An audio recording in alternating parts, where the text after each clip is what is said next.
Со кампањата Фер туризам започнува со пријавен доход. Управата за јавни приходи започна активности за да се зголеми пријавувањето приходи и плаќањето данок од физичките лица кои издаваат сместување за краток период преку платформи како Booking, Airbnb, TripAdvisor или на друг начин.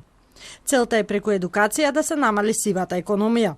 Од УЈП сметаат дека граѓаните се веќе свесни за своите обврски кои ги имаат согласно законот за данок на личен доход, но сепак е потребно континуирано едуцирање и информирање за да се избегнат последици од непочитување на законите, зашто казните се до 250 евра, а може да се добие и кривична пријава за затајување данок. Не е цел на управата да ги казни сите, немаме ни никаква корист од тоа ако сите обврзници ги казниме за тоа што не пријавиле нешто. Не е целта нити да ги уловиме сите да бидат казнети тие што не пријавуваат.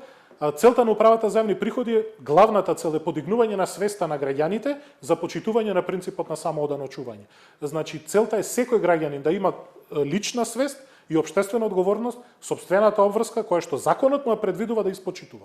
Последиците се нешто кое што е дополнително и тоа не би сакал ни да го коментирам. Секако дека постојат, но добро е да воопшто да не стигнеме до таа ситуација. Рокот за пријавување е најдоцна до 10 во месецот за приходите остварени претходниот месец, а данокот треба да се плати до 15.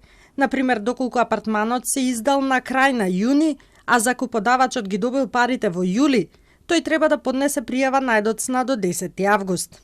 Во моментот кога парите ќе пристигнат на сметката на закуподавачот, тогаш настанува врската за пријавување за плаќање данок. Периодов фокус ние да ги информираме граѓаните дека не само доколку издаваат на домашни лица и на домашен пазар простор, дека имаат обврска да пријават и да платат данок. Не значи дека ако издаваат преку странските платформи, дека тие пари се ослободени од пријавување и од плаќање данок.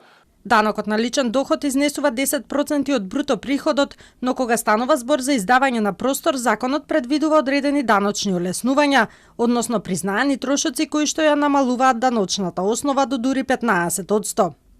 Пријавите задолжително се вршат електронски и токму затоа УЈП објави упатства кои детално ги водат корисниците низ процесот, а секако на располагање за помош се и даночните службеници. За да се пријават приходите, потребна е само активна имейл адреса и регистрација на системот e-персонален данок, односно доколку граѓаните веќе креирале профил за скенирање Мој ДДВ, истиот го користат и за оваа намена. Лани вкупната заработка од приватно сместување за краток престој надминала 13 милиони евра, а УЈП наплатила повеќе од 1 милион евра данок.